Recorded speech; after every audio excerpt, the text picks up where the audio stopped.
오늘도 전국을 누비며 각 지역으로 가는 노선을 운행하고 있는 고속버스와 시외버스. 여러분은 버스를 이용하기 전 예약하려 할 때부터 각 노선, 각 차량 출발 시간에 따라 어떤 등급의 버스가 운행되는지에 대한 정보를 보게 되고 현장에 가서도 어떤 등급의 차량이 운행해 나왔는지를 볼 수 있습니다.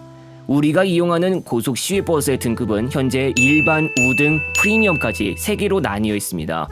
설치된 시트의 종류에 따라 보통 등급이 나뉘어진다고 할 수 있으나 실제로는 좌석수를 기준으로 하고 있습니다. 먼저 살펴보는 것은 고속 시외버스 중에서도 가장 저렴한 요금에 이용할 수 있는 등급인 일반입니다.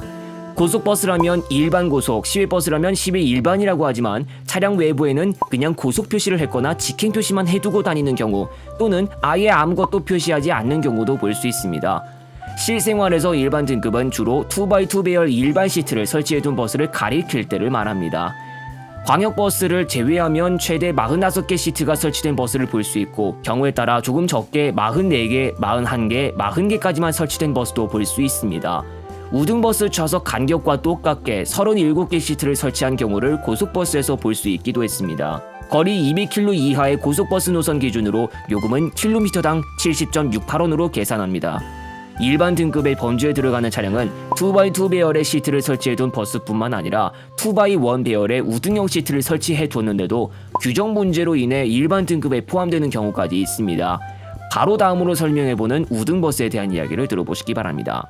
우등버스는 1992년에 처음으로 세상에 나왔고 현재 가장 전국적으로 많이 운행 중인 버스 종류라고 해도 과언이 아닌데요. 각각 우등고속, 시외 우등이라고 분류해둔 이 우등버스는 보통 2x1 배열로 우등 시트를 설치해둔 버스를 가리킬 때를 말합니다.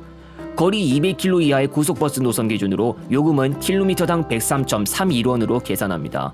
우등 등급으로 배차해서 운행하기 위해서는 우등 시트를 28개까지만 설치해둔 버스가 필요합니다. 1992년 우등버스가 최초로 등장하고 나서는 일종의 변종이 생겨 좌석 3개를 더 설치해둔 31인승 버스가 운행되기도 하나 우등 시트가 설치된 28인승 버스까지만 우등버스라고 규정하고 있는 점으로 인해 31인승 버스는 일반 등급으로 분류되고 있습니다. 아직까지 31인승 버스는 동서울 춘천 노선과 같은 곳에서 운행되고 있어 전혀 없어진 것이 아닙니다. 이 31인승이 일반 등급 요금에 우등형 시트를 이용할 수 있다는 보장이 언제든지 서지만 대신 좌석 간격이 28인승보다 좁아지는 단점이 있습니다.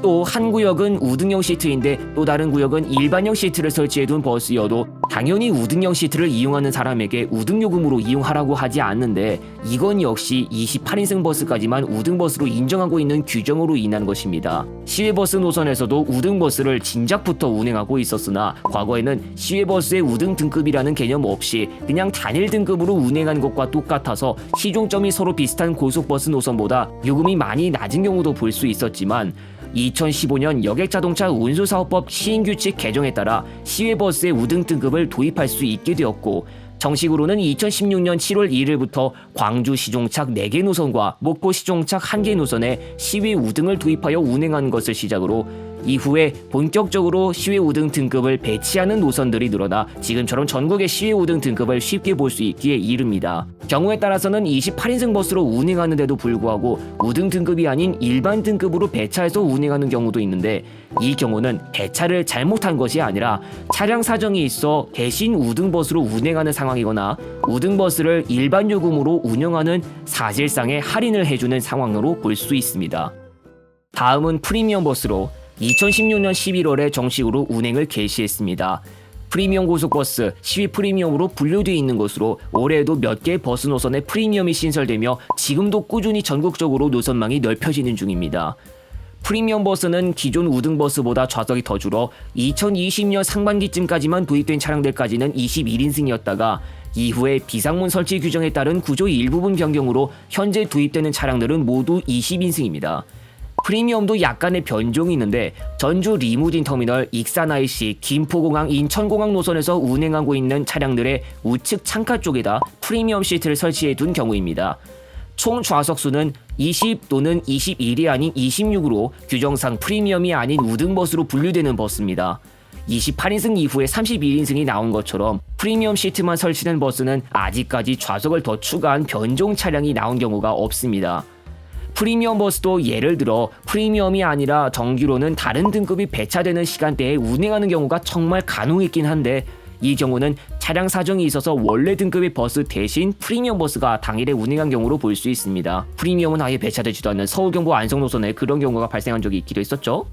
프리미엄 버스는 원래 21인승이었지만 우리나라의 고속 시외버스 회사에서 2021년 이후에 도입된 프리미엄 버스는 모두 20인승인데, 그래서 프리미엄 버스를 예약하려 할 때 16번 좌석에 예약을 못하게 해두는 경우를 볼 수도 있습니다. 기존 16번 좌석 위치에 비상구가 설치되어 있어 좌석을 설치할 여유가 없습니다.